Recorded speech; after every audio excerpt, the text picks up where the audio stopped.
ठीक है बच्चों, तो फिर अपन स्टार्ट करते हैं। रिफ्रैक्शन फॉर्मूला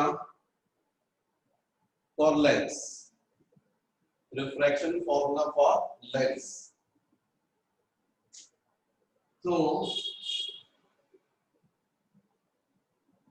इस तरीके से थोड़ा बड़ा डायग्राम बनाता हूं। ये ऑप्टिकल सेंटर और ये हुई प्रिंसिपल एक्सिस। और मान लीजिए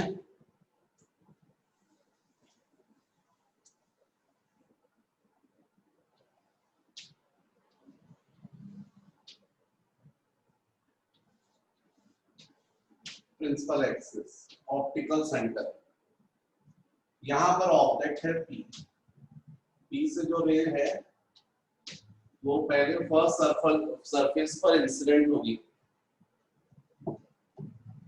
ये पॉइंट ऑफ इंसिडेंस है।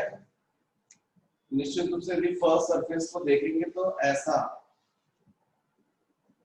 इस प्रकार से स्फीयर का पार्ट है ये, और इस स्फीयर का यहाँ कहीं सेंटर ऑफ कर्वेचर सेंटर होगा। ये सेंटर फर्स्ट सरफेस के लिए क्या होगा? Centre of curvature. ये पॉइंट ऑफ इंसिडेंस है, इसको सी से भी ज्वाइन करेंगे, ये रेडियस हो जाएगा। और रेडियस हमेशा सरफेस पर परपेंडिकुलर होता है, इसीलिए इसको एक्सटेंड कर दें। ये नॉर्मल हो गया, रे जा रही है एयर टू ग्लास, इसलिए डेविएट होगी टुवर्ड्स नॉर्मल, ऐसी जाएगी। अब फर्स्ट सरफेस से जो रिफ्रैक्टेड रे है, अच्छा एक रे हम यदि मान लीजिए सपोज पीओ डायरेक्शन में करें तो हमको मान स्ट्रेट निकल जाएंगे, जो ऑप्टिकल सेंटर से होती जाती है स्ट्रेट चली जाती है। अब सेकंड सरफेस नहीं होता तो रिफ्रैक्टेड रेस यहां मीट करती और यहां इमेज बनती। इसका मतलब फर्स्ट सरफेस से जो इमेज बनती वो I1 पर बनती, लेकिन ऐसा होगा नहीं। इसलिए नहीं होगा क्योंकि रे का फिर से रिफ्रैक्शन हो रहा है ग्लास से एयर में। सेकंड सरफेस को देखो तो ये इस तरीके से किसी स्फीयर का पार्ट है, और सेकंड ये जो सरफेस दिख रहा है इसका जो सेंटर होगा वो सेकंड सरफेस के लिए सेंटर ऑफ कर्वेचर होगा। अब यदि इस पॉइंट ऑफ इंसिडेंस को सी से ज्वाइन करोगे तो ये इस स्फीयर का रेडियस है, और रेडियस सरफेस पर परपेंडिकुलर होता है। इसलिए यदि इसी को एक्सटेंड कर देंगे तो नॉर्मल हो गया ये। अब रे ग्लास से एयर में जा रही है,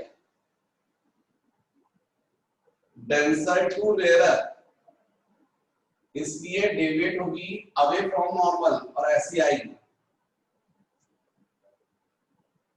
तो इसका मतलब ये हुआ कि इस लेंस से निकलने के बाद फाइनल रिफ्रैक्टेड रे ये है और एक रे ये आ रही है, इसका मतलब फाइनल इमेज यहां बनेगी। तो इसका मतलब ये हुआ बच्चों, यहां पर ऑब्जेक्ट P है और इस ऑब्जेक्ट की जो फाइनल इमेज बन रही है वो I पर बन रही है।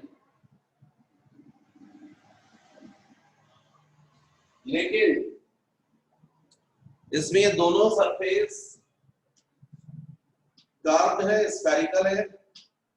फर्स्ट सरफेस के लिए radius of curvature suppose R1 और सेकंड सरफेस के लिए radius of curvature suppose R2। First surface के लिए ऑब्जेक्ट है P, U डिस्टेंस पर, और फर्स्ट सरफेस जो इमेज बन रही है वो I1 पर मतलब V1 डिस्टेंस पर। ये जो इमेज है सेकंड सरफेस के लिए बिहेव करेगी एज ए वर्चुअल ऑब्जेक्ट और इसकी इमेज बन रही है I पर।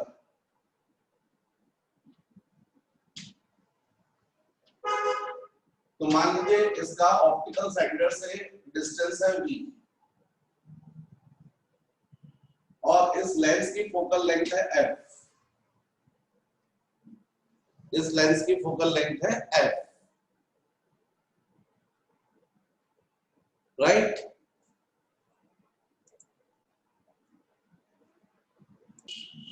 ये जो हम लोग फॉर्मूला डिराइव कर रहे हैं ये फॉर्मूला है रिफ्रैक्शन फॉर्मूला फॉर लेंस। मतलब आपको यहाँ पर जैसा मैंने आपको समझाया था कि convex lens converging lens behave करता है, क्यों करता है वो रीजन समझाया था कि अपर हाफ पार्ट बिहेव करता है एज ए इरेक्ट प्रिज्म और लोअर हाफ बिहेव करता है एज ए इन्वर्टेड प्रिज्म। और प्रिज्म की खासियत होती है कि हमेशा रे को डेविएट करता है टुवर्ड्स बेस, और इस बेसिस पर मैंने समझाया था कि converging nature of convex lens. लेकिन एक ये दूसरा तरीका है जिससे भी आप समझ सकते हो कि कॉन्वेक्स लेंस जो है वो कॉन्वर्जिंग नेचर क्यों शो करता है। उसका रीजन मैंने आपको बताया कि मान लीजिए लेंस के सामने कहीं ऑब्जेक्ट है P। अब यदि मैं आपसे क्वेश्चन करूं कि इस ऑब्जेक्ट P की इमेज कहां बनेगी, तो डेफिनेटली आपका आंसर होगा जहां रिफ्रैक्टेड रेज मीट करेंगी। तो रिफ्रैक्टेड रेज मीट करेंगी तो दो रिफ्रैक्टेड रेज होनी चाहिए। अब दो रिफ्रैक्टेड रेज के लिए इंसिडेंट रेज भी दो होनी चाहिए। तो उसमें से आपने एक इंसिडेंट रे डिसाइड किया है अलोंग प्रिंसिपल एक्सिस P से O की तरफ। तो आपको क्लियर है ये जो रे है वो स्ट्रेट निकल जाएगी, क्योंकि ऑप्टिकल सेंटर की अपन ने डेफिनेशन देखी है, जो रे ऑप्टिकल सेंटर से होके जाती है वो स्ट्रेट निकल जाती है। लेकिन एक रे जो है वो मैंने ये वाली भी डिसाइड की है जिसको हम लोग बोल सकते हैं PA। तो आपको क्लियर है कि मैंने समझाया यहाँ पर, क्योंकि ये जो फर्स्ट सरफेस इसका यहाँ की सेंटर ऑफ कर्वेचर होगा। यदि यहाँ पर आप नॉर्मल ड्रॉ कर दें, मतलब पॉइंट ऑफ इंसिडेंस और सेंटर ऑफ कर्वेचर को ज्वाइन कर दें, तो वो फर्स्ट सरफेस के लिए क्या हो जाएगा, रेडियस ऑफ कर्वेचर। और रेडियस हमेशा सरफेस को परपेंडिकुलर होता है, इसका मतलब वही हो जाएगा नॉर्मल। मैंने भी थोड़ी देर पहले समझाया पूरा आपको कि मान लीजिए सपोज ये इस तरीके से मैं बनाऊं और आपको क्लियर दिख रहा है कि यहाँ पर ऑब्जेक्ट ये P जिससे एक रे जा रही है, ये पॉइंट ऑफ इंसिडेंस हो जाएगा। फर्स्ट सरफेस कर्व है, ये इस स्फीयर का पार्ट है। इस स्फीयर का जो सेंटर होगा उसको अपन फर्स्ट सरफेस का सेंटर ऑफ कर्वेचर बोलेंगे। अब ये पॉइंट ऑफ इंसिडेंस को C से ज्वाइन करोगे तो ये इस स्फीयर का रेडियस होगा। स्फीयर का रेडियस है, लेकिन फर्स्ट सरफेस के लिए यही रेडियस ऑफ कर्वेचर होगा। अब रेडियस सरफेस को परपेंडिकुलर होता है, इसी को आगे ड्रॉ कर दे तो ये पॉइंट ऑफ इंसिडेंस पर नॉर्मल हो गया। रे एयर टू ग्लास जा रही है, रेयर टू डेंसर, तो डेविएट होगी टुवर्ड्स नॉर्मल, इसलिए ऐसे झुक जाएगी नॉर्मल की तरफ। मतलब डेफिनेटली फर्स्ट सरफेस ने कन्वर्ज कर दिया। ये जो जा रही थी वो ऐसे फैल रही थी, डाइवर्जिंग रेस थी, उसको झुका दिया, मतलब कन्वर्ज कर दिया। अब हमको क्लियर है यहाँ पर ये जो रे थी सेकंड सरफेस नहीं होता तो स्ट्रेट चली जाती, ऑप्टिकल सेंटर से जो रे आ रही है वो स्ट्रेट चली जाती, तो ये दोनों रिफ्रैक्टेड रेज जो है इस पॉइंट पर अपीयर होती मीट होते हुए I1 पर।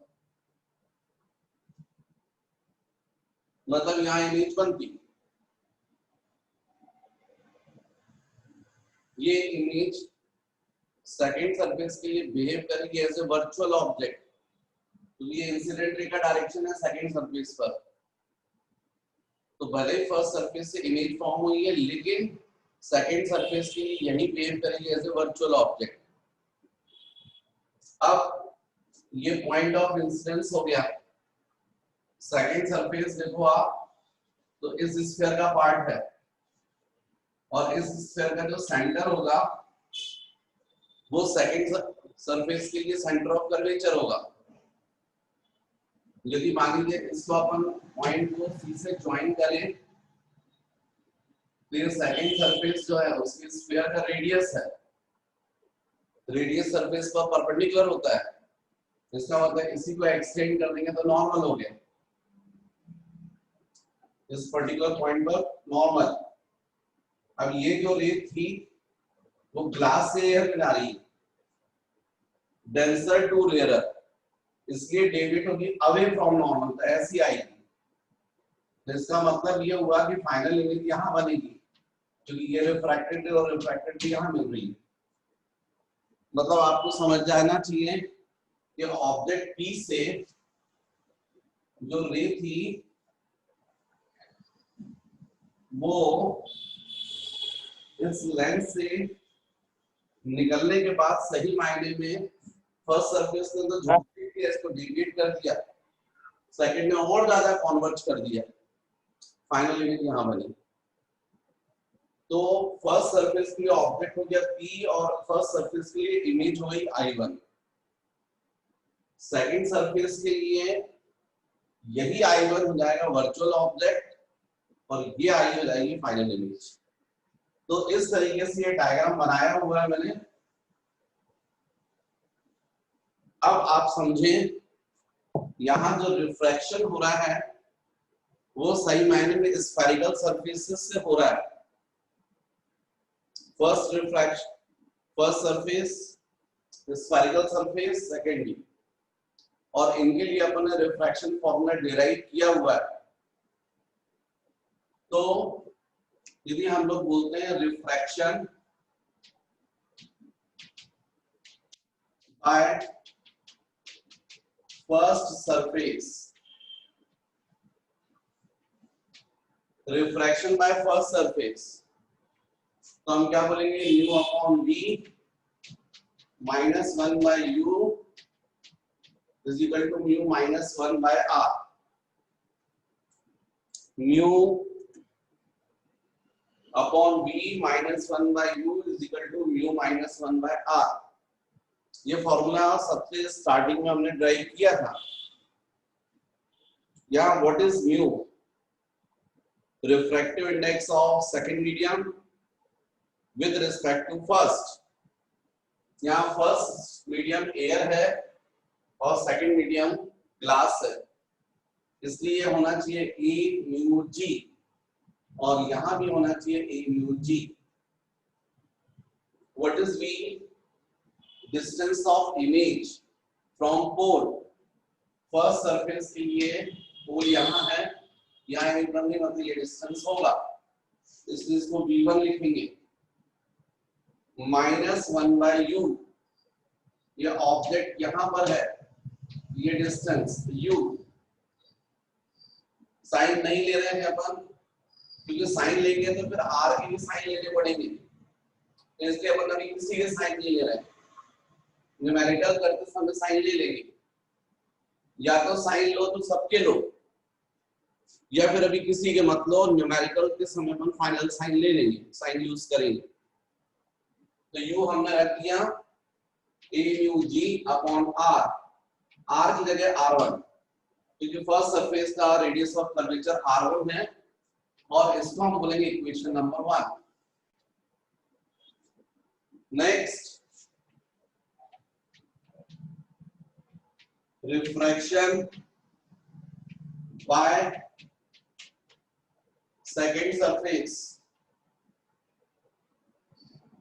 अब सेकंड सरफेस से रिफ्रैक्शन देखना मन, तो सेकंड सरफेस भी तो स्फेरिकल है, बस फर्क ये है कि सेकंड सरफेस ऐसा है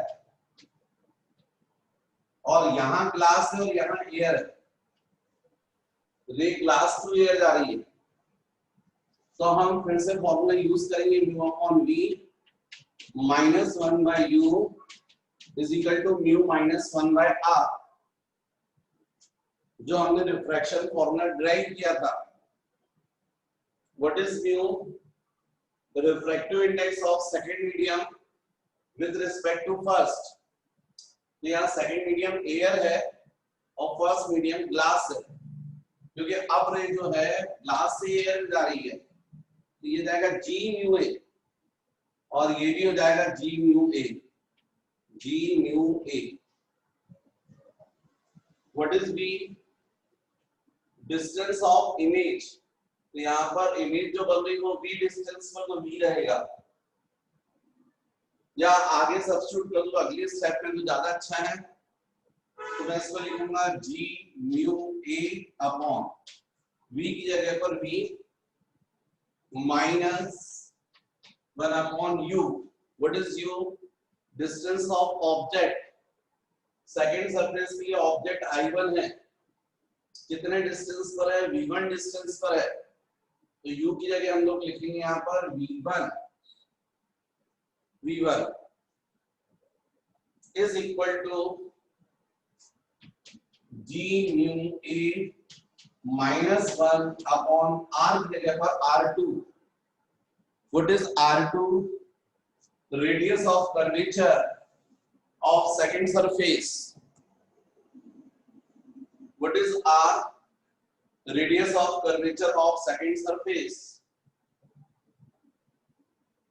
ये हो जाएगा आपका 2. नहीं, और थोड़ा सा रुको इसको, इसमें पहले प्रिंसिपल ऑफ रिवर्सिबिलिटी यूज करो. जी म्यू ए को हम लोग लिख सकते हैं 1 upon a mu g upon v minus 1 upon V1 is equal to 1 upon a mu g minus 1 upon R2. A mu g से मल्टीप्लाई कर दो दोनों साइड को, ये जाएगा a mu g into 1 upon a mu g upon V minus a mu g upon V1 is equal to a mu g into 1 upon a mu g minus a mu g upon R2. A mu से मैंने multiply कर दिया, ये cancel हो गया, ये भी cancel हो गया. क्या बचा? 1 upon V minus a mu g upon V1 is equal to minus sign को कॉमन निकाल लीजिए, a mu g minus 1 upon R2. अब बोलिए इसको इक्वेशन नंबर 2. और ठीक है, ये अब 1 और 2 को ऐड कर लीजिए बाय 1 प्लस 2. इक्वेशन 1 और 2 को ऐड कर लीजिए.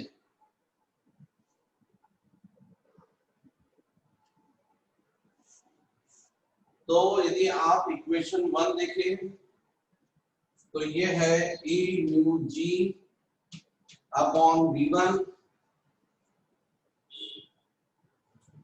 माइनस 1 अपॉन यू, इसका left hand side plus 1 upon V minus a mu g upon V1, दोनों के लेफ्ट हैंड साइड, इसका लेफ्ट हैंड साइड और इसका लेफ्ट हैंड साइड ऐड कर दिया इज इक्वल टू. अब दोनों के राइट हैंड साइड लीजिए, तो फर्स्ट का राइट हैंड साइड है a mu g minus 1 upon R1 plus second का right hand side minus a mu g minus 1 upon R2.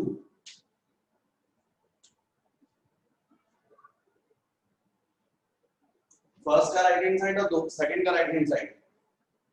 यहां पर देखिए ये कैंसिल हो गया, 1/v माइनस 1/u। पॉजिटिव वाले को पहले लिख दिया, नेगेटिव वाले को बाद में। राइट हैंड साइड पर a u g -1 को कॉमन निकाल लिया, अंदर बचेगा 1/r1 माइनस 1/r2। सपोज ये हो गया इक्वेशन नंबर 3। Equation number 3। अब if u is equal to infinity, यदि ऑब्जेक्ट इंफिनिटी पर हो तो बाय डेफिनेशन हमको मालूम है इमेज फोकस पर बनेगी। आप लोगों को पता है what is focus? It is the point on the principal axis on which the incident rays which is parallel to principal axis are meet or appear to meet. Principal axis के parallel rays हैं वो हमेशा after refraction कहाँ meet करती हैं? Focus पर। Parallel raise आ रही है मतलब कहां से आ रही है? इंफिनिटी से। यदि ऑब्जेक्ट इंफिनिटी पर होगा तो इमेज फोकस पर बनेगी।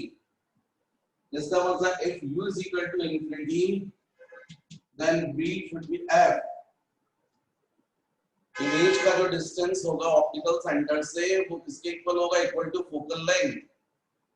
यहां सब्स्टिट्यूट कर लीजिए 1/f minus 1/infinity is equal to a mu g minus 1/r1 minus 1/r2। 1/infinity होता है बच्चों 0, इसका मतलब 1/f is equal to mu minus 1/r1 minus 1/r2। यहां पर अब जब मैं ये फॉर्मूला लिख रहा हूं फाइनल फॉर्मूला, तो इसमें a mu g नहीं लिखा हूं। ऐसा सिंपल भी आपने लिखा तो इसका मतलब ही है refractive index of denser medium with respect to rarer. हो सकता है लेंस ग्लास की जगह किसी और दूसरी चीज का बना हो, तो मान लीजिए लिक्विड का लेंस बना हुआ है तो a mu l हो जाएगा वहां पर। इसका मतलब है a mu g का मतलब है refractive index of glass with respect to air, मतलब refractive index of denser medium with respect to air और रेयरर। इसका भी मतलब ऐसे ही है। तो कुल मिलाकर आपको रिफ्रैक्शन फॉर्मूला मिला है लेंस के लिए 1/f is equal to mu minus 1 into 1/r1 minus 1/r2। यही कहलाता है बच्चों रिफ्रैक्शन फॉर्मूला फॉर लेंस। यहां म्यू का मतलब है refractive index of lens with respect to air, r1 radius of curvature of first surface, r2 मतलब radius of curvature of second surface, and f focal length of a lens.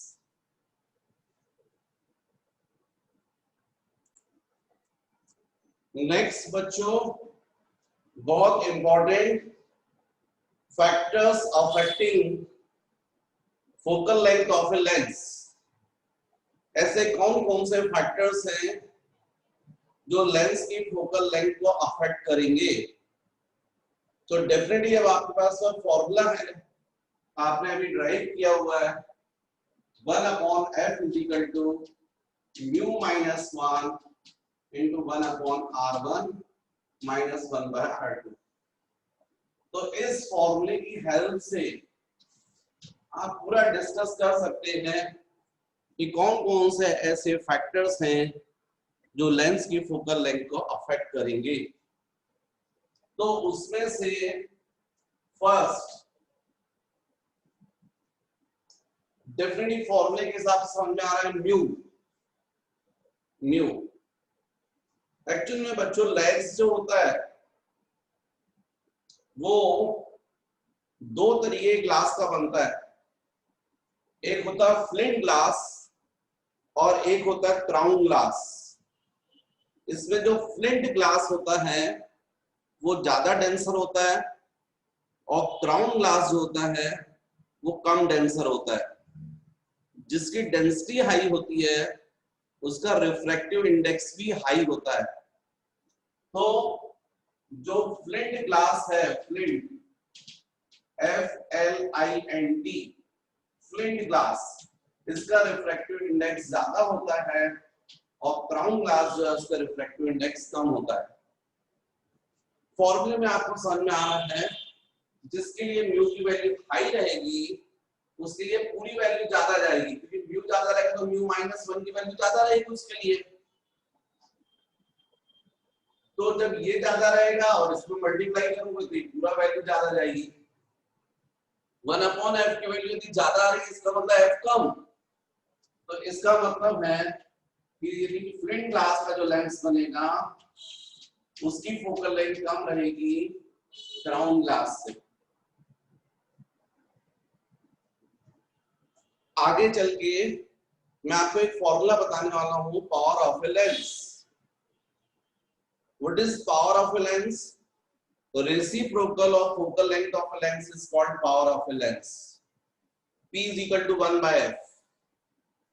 जिस lens के लिए f जितना कम रहेगा उसका power उतना high रहेगा। इसका मतलब है कि यदि पावरफुल लेंस बनाना है तो किसके बनते हैं? फ्लिंट ग्लास के। जितने ज्यादा पावरफुल लेंस बनाने हैं वो सब फ्लिंट ग्लास के बनते हैं। देखो पावर का मतलब क्या, यहां पर ये कॉन्वेक्स लेंस है और इसका नेचर है कॉन्वर्जिंग, मतलब इस पर हमने रेज भी इंसिडेंट किए हैं और एक और सेकंड लेंस उस पर भी पैरेलल। फर्स्ट वाले लेंस ने रेज को यहां कन्वर्ज किया, सेकंड वाले लेंस ने यहां कन्वर्ज किया, तो इसका फोकल लेंथ कम होगी और इसकी फोकल लेंथ ज्यादा है। इस लेंस को पावरफुल माना जाएगा क्योंकि इसका वर्क था रेज को कन्वर्ज करना और उसने शॉर्ट डिस्टेंस पर ही कन्वर्ज कर दिया।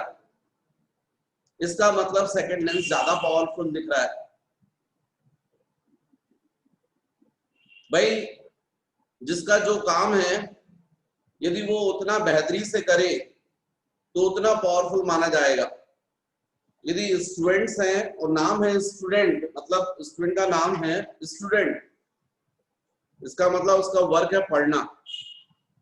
स्वाभाविक है कि जो जितना ज्यादा पढ़ेगा उसको उतना बेहतरीन स्टूडेंट माना जाएगा। तो यहाँ पर लेंस, कॉन्वर्जिंग लेंस का वर्क है रेज को कॉन्वर्ज करना। जो जितने शॉर्ट डिस्टेंस पर कॉन्वर्ज कर दे, जल्दी कॉन्वर्ज कर दे, वो उतना अच्छा लेंस। अब जल्दी कॉन्वर्ज करने का मतलब फोकल लेंथ शॉर्ट होगी और फोकल लेंथ शॉर्ट का मतलब पावर ज्यादा, क्योंकि पावर का फॉर्मूला होता है P = 1/f। तो लेंस दो तरीके के ग्लास के बनते हैं, एक ग्लास होता है फ्लिंट ग्लास और दूसरा होता है क्राउन ग्लास। फ्लिंट ग्लास जो होता है वो ज्यादा डेंसर होता है, उसकी डेंसिटी हाई होती है इसलिए उसका रिफ्रैक्टिव इंडेक्स भी हाई होता है, और जिसका रिफ्रैक्टिव इंडेक्स ज्यादा होगा उसकी फोकल लेंथ कम होगी। इसलिए सेम रेडियस ऑफ कर्वेचर के यदि दो लेंस बनाए जाएं एक से शेप के, एक फ्लिंट ग्लास और एक क्राउन ग्लास, तो फ्लिंट ग्लास जो होगा वो ज्यादा पावरफुल होगा। इसलिए बच्चों ज्यादा पावरफुल लेंस जो बनते हैं वो हमेशा फ्लिंट ग्लास बनते हैं। तो हेडिंग क्या डालें?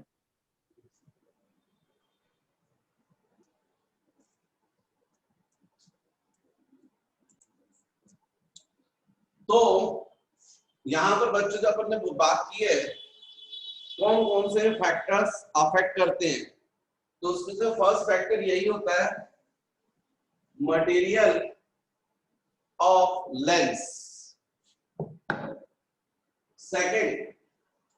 सेकंड जो होता है बच्चों, ये जो लेंस की फोकल लेंथ है ये कलर्स पर भी डिपेंड करती है। मैं आपको लास्ट चैप्टर में मैंने आपको बताया था जो वॉयलेट कलर होता है उसका रिफ्रैक्टिव इंडेक्स मैक्सिमम होता है। आपको मालूम है 7 कलर्स होते हैं विबग्योर, उसमें से जो वॉयलेट कलर है उसका रिफ्रैक्टिव इंडेक्स सबसे ज्यादा और रेड का सबसे कम। इसका मतलब जो वॉयलेट है यदि उसके लिए रिफ्रैक्टिव इंडेक्स सबसे ज्यादा है तो फोकल लेंथ सबसे कम होगी। इसीलिए जो वॉयलेट कलर होता है उसके लिए वॉयलेट कलर उसके लिए फोकल लेंथ सबसे कम होती है और रेड के लिए सबसे ज्यादा। तो यही रीजन है बच्चों कि यदि हम बात करें तो जैसे यदि रेज पंख के बहुत सारे कलर्स आप डाल रहे हैं 7 कलर्स, प्रैक्टिकली आपको देखने मिलेगा जो वॉयलेट कलर है वो सबसे शॉर्ट डिस्टेंस पर फोकस होगा और रेड सबसे ज्यादा दूर। क्यों? क्योंकि वॉयलेट के लिए फोकल लेंथ सबसे कम होती है। वैसे भी देखो यदि आप स्क्रीन रख दोगे तो यहाँ वॉयलेट होगा, यहाँ रेड, और यदि आप प्रिज्म के लिए देखो तो आपको मालूम है प्रिज्म पर जब व्हाइट रे आती है तो वो 7 कलर्स में स्प्लिट होती है। उसका रीजन, एक रीजन ये भी है कि वॉयलेट के लिए फोकल लेंथ कम होती है लेंस की, रेड के लिए ज्यादा, तो वो है ऊपर रहेगा। और फिर यहां से लेके यहां तक पूरे कलर्स रहते हैं विबग्योर, वॉयलेट, इंडिगो, फिर फाइनली रेड। तो बच्चों यहां पर अपन बात करें तो जो वॉयलेट कलर उसके लिए रिफ्रैक्टिव इंडेक्स मैक्सिमम और रेड के लिए मिनिमम, और इसलिए वॉयलेट के लिए फोकल लेंथ होती है मिनिमम और रेड के लिए फोकल लेंथ होती है वो मैक्सिमम। फिर थर्ड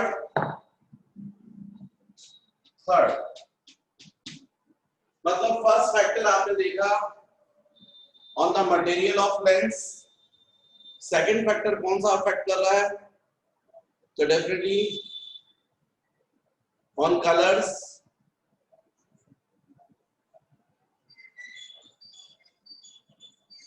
कलर्स ऑफ रे, एंड थर्ड यही लेंस की जो फोकल लेंथ है वो सराउंडिंग मीडियम पर भी डिपेंड करती है। सराउंडिंग मीडियम इसका मतलब है यदि लेंस को आप किसी लिक्विड में इमर्स कर दे, डुबा दे, तो लेंस की फोकल लेंथ चेंज हो जाएगी। यहां जब मैंने ये फॉर्मूला ड्राइव किया था तब आप लोग को मालूम था यहाँ पर लेंस की जो फोकल लेंथ आ रही थी वो एयर में थी। भाई आपने ये ऐसा था रे एयर से चलकर एयर में ही फोकस हो रही थी, तो जो भी फोकल लेंथ का फॉर्मूला आ रहा है वो फोकल लेंथ है इन एयर। तो यदि हम लोग यहाँ बोलेंगे तो इसी फॉर्मूले को लिखें 1/FA = A mu G - 1 into 1/R1 - 1/R2।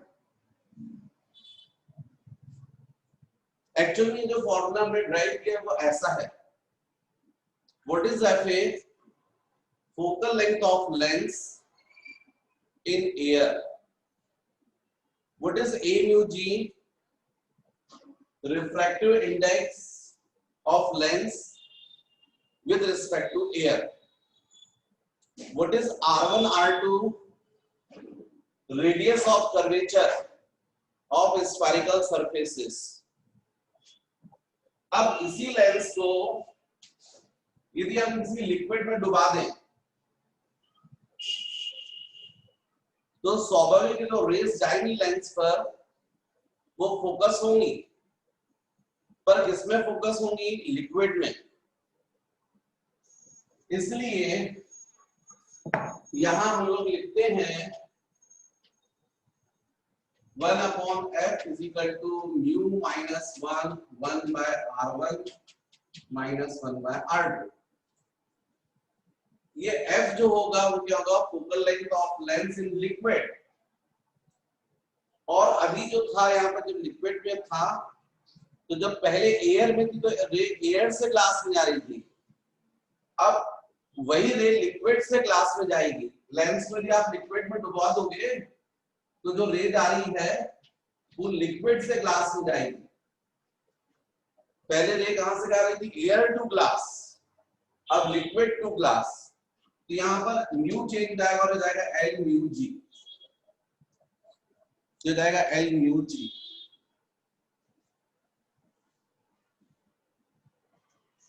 तो ये आपका फर्स्ट और ये सेकंड, ये था F of lens in air और ये F of lens in liquid.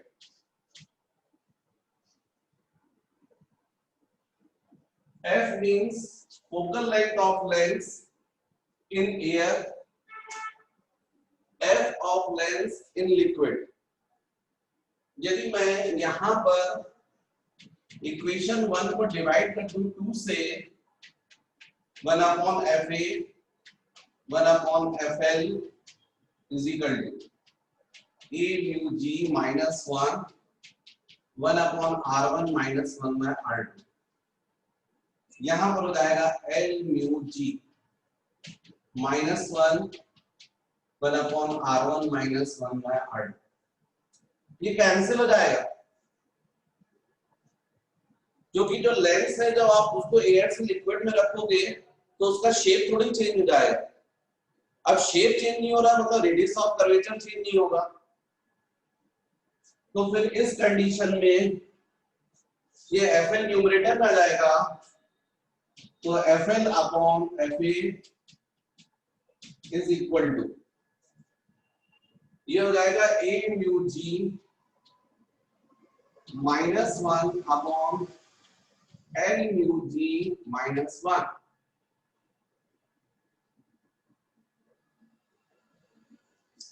इसका मतलब FL upon FA is equal to A mu g minus 1 upon L mu g को लिख सकते हैं बच्चों upon A mu g upon A mu L minus 1।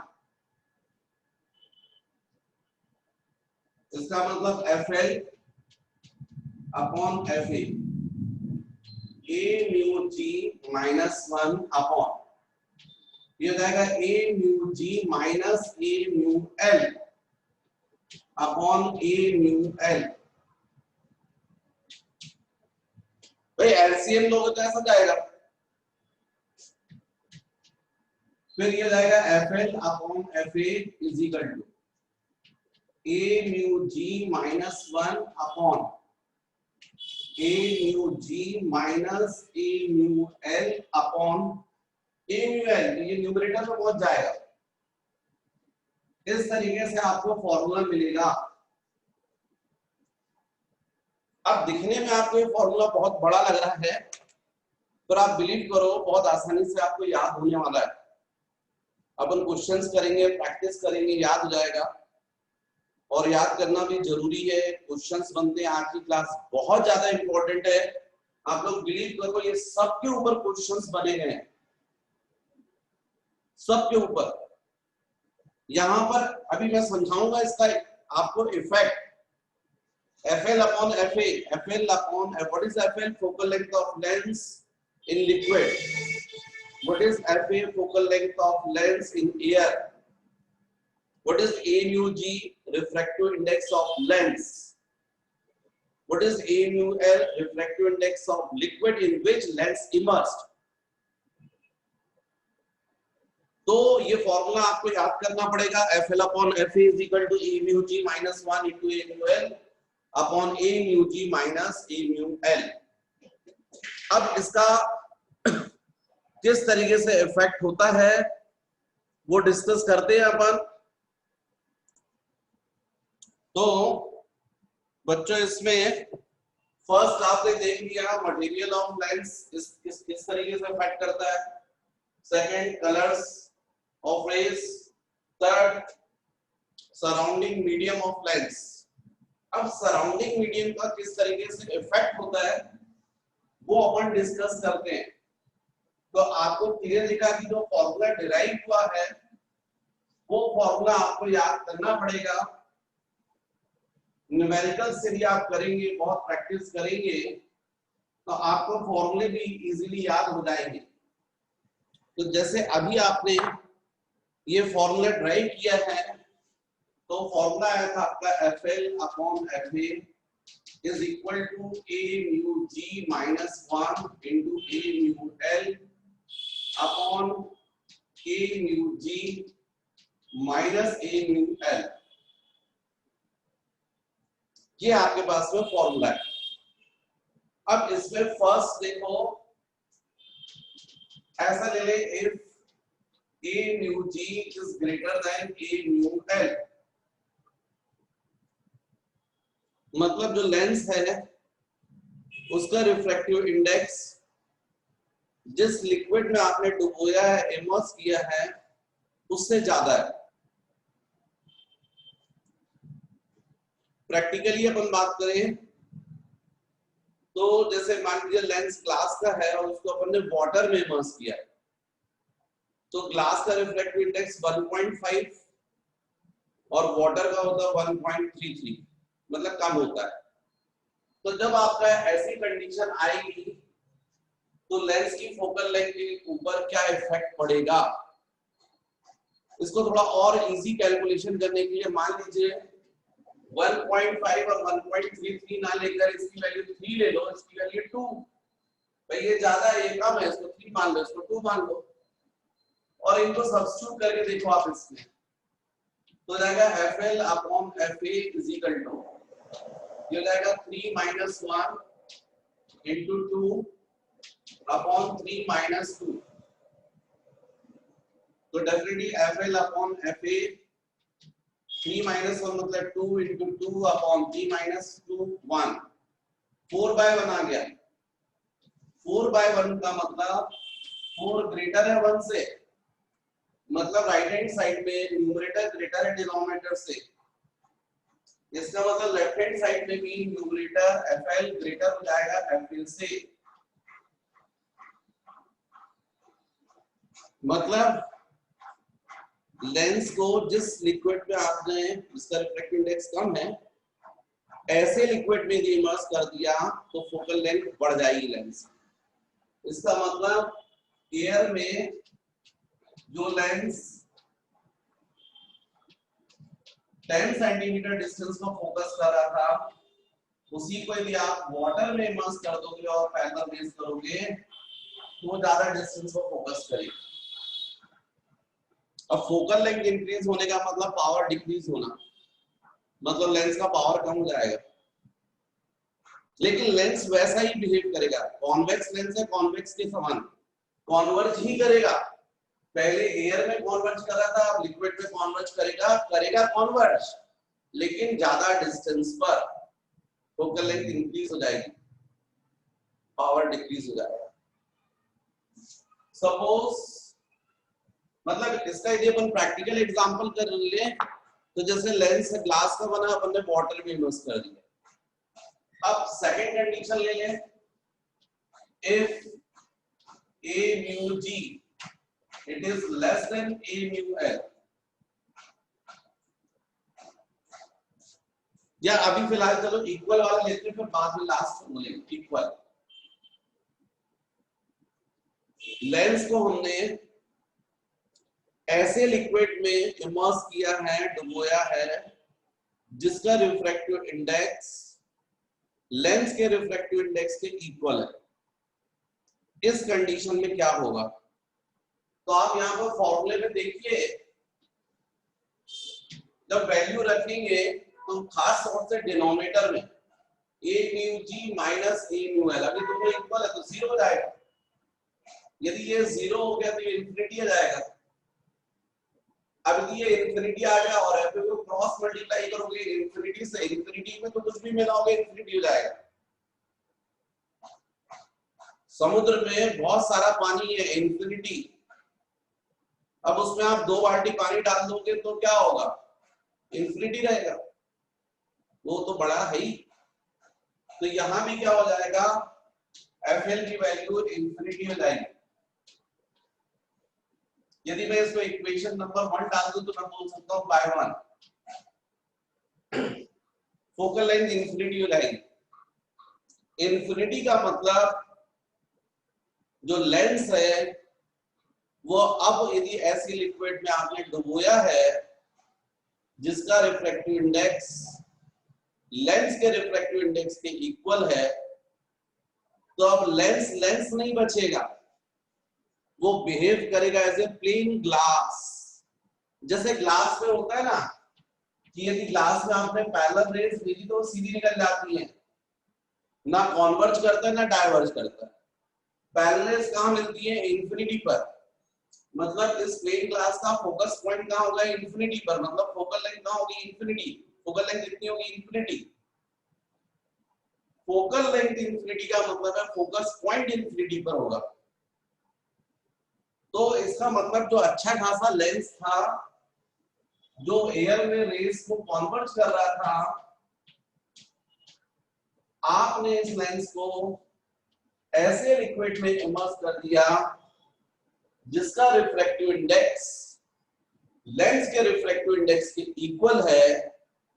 अब आप रेस इस पर डालोगे तो ना ये कन्वर्ज करने वाला ना डाइवर्ट, और बल्कि रेस सीधी चले आएंगे। लेंस लेंस नहीं बचेगा।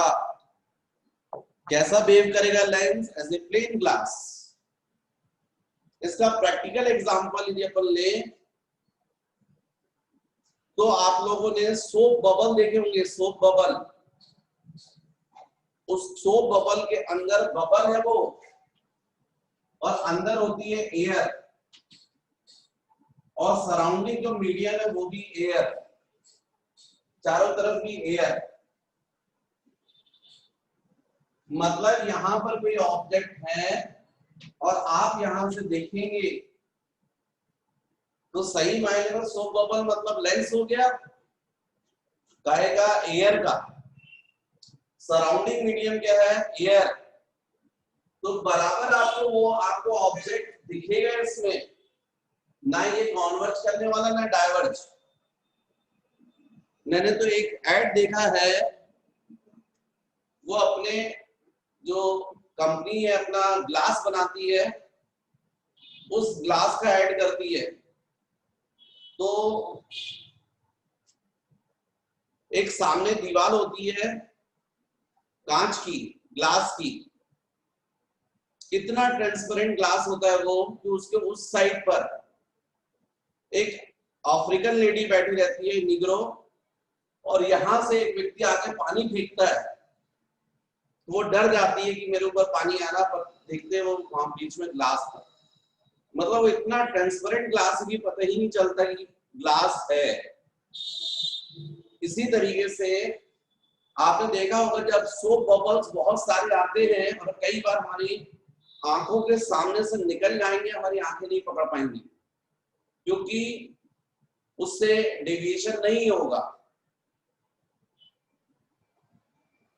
वो जो थोड़े सोप बबल दिखते हैं वो एक्चुअली में रिफ्लेक्शन के कारण जो रेज आती है उनके कारण दिख जाते हैं, लेकिन कई तो एकदम आंखों के सामने से गुजर आएंगे तो ना जो सामने वहां से रेस है ना कॉन्वर्ज हो रही ना डाइवर्ज, पकड़ नहीं आते। तो ध्यान रखो बच्चों, यदि लेंस को ऐसे मीडियम में इमर्स किया जाए जिसका रिफ्रैक्टिव इंडेक्स लेंस के रिफ्रैक्टिव इंडेक्स के इक्वल है, तो उस वक्त लेंस लेंस नहीं रहता है, बल्कि वो लेंस बिहेव करने लगता है as a plane glass plate, चाहे वो कॉन्वेक्स हो चाहे वो कॉनकेव हो।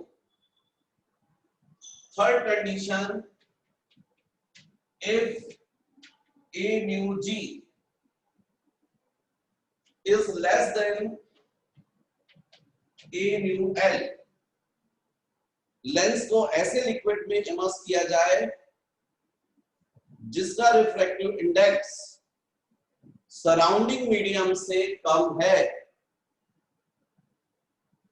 तो समझने के लिए मान लीजिए इसको मैं ले रहा हूं वैल्यू 2 और इसकी वैल्यू 3, और इन वैल्यूज को इस फॉर्मूले में सब्स्टिट्यूट करके देखिए तो हमको क्लियर होगा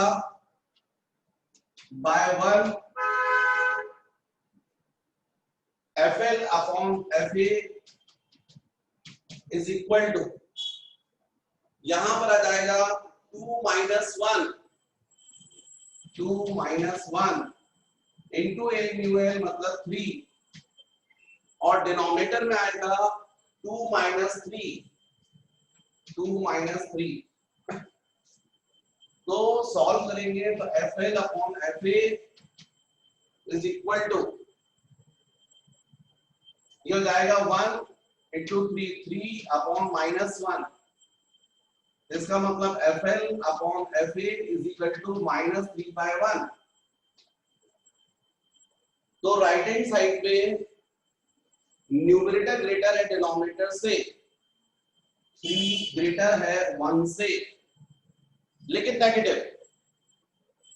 तो ऐसा ही FL भी होगा ग्रेटर देन FA, लेकिन कैसा, माइनस। लिक्विड में जो लेंस है उसकी फोकल लेंथ जितनी एयर में थी लेंस की फोकल लेंथ उससे ज्यादा होगी, लेकिन नेगेटिव का मतलब नेचर बदल जाएगा।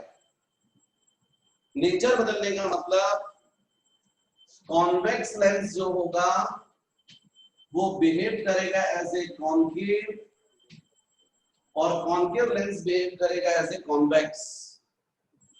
जो लेंस कॉन्वर्ज कर रहा था वही डाइवर्ज करने लगेगा, और जो डाइवर्ज कर रहा था वो कॉन्वर्ज करने लगेगा। लेंस का नेचर चेंज हो जाएगा। इसका प्रैक्टिकल एग्जांपल, वैसे तो ग्लास लेंस को यदि कार्बन डाइसल्फाइड में यदि आप डुबोगे CS2 तो उसका रिफ्रैक्टिव इंडेक्स ज्यादा होता है। तो यदि कॉन्वेक्स लेंस को डुबोगे तो कॉन्केव के समान बिहेव करेगा, और कॉन्केव को डुबोगे तो कॉन्वेक्स के समान। पर कोई ऐसा प्रैक्टिकल एग्जांपल जो आपकी नजरों में है तो वो है पेपर वेट। पेपर वेट आपने देखे हैं, उनमें एयर बबल होता है। वो जो एयर बबल होगा वो लेंस है, और वो लेंस किस चीज का है, एयर का। सराउंडिंग मीडियम किसका है, ग्लास का। कैसा है ये, कॉन्वेक्स। कैसा बिहेव करने लगेगा, as a concave.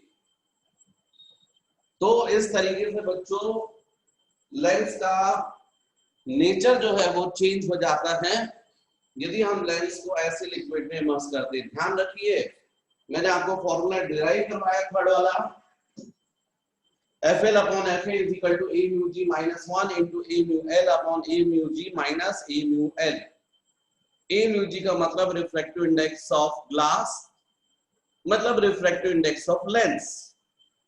A mu L means refractive index of liquid in which lens immersed. तो उसमें डिफरेंट केस देखे अपन ने। First case, if the refractive index of lens it is greater than refractive index of liquid, then the focal length of lens increases but nature remains same. Second, if lens immersed in a liquid whose refractive index is equal to the refractive index of lens, then lens behaves as a plain glass plate. And if lens immersed in a liquid whose refractive index is greater than refractive index of lens, then the focal length of lens definitely increases and its nature should be changed. That means convex lens behaves as a concave and concave behaves as a convex. तो अभी बच्चों अपन ने 3 factor देखे हैं, अभी 4th factor भी देखना है क्योंकि अभी तक अपन ने म्यू का इफेक्ट देखा था। फॉर्मूला जो है हमारा फोकल लेंथ का 1/f equal to mu minus 1 into 1/r1 minus 1/r2। तो म्यू तो था और साथ में रेडियस ऑफ कर्वेचर भी है, तो वो रेडियस ऑफ कर्वेचर भी लेंस की फोकल लेंथ को अफेक्ट करता है, पर उसको अपन देखेंगे नेक्स्ट वीडियो में।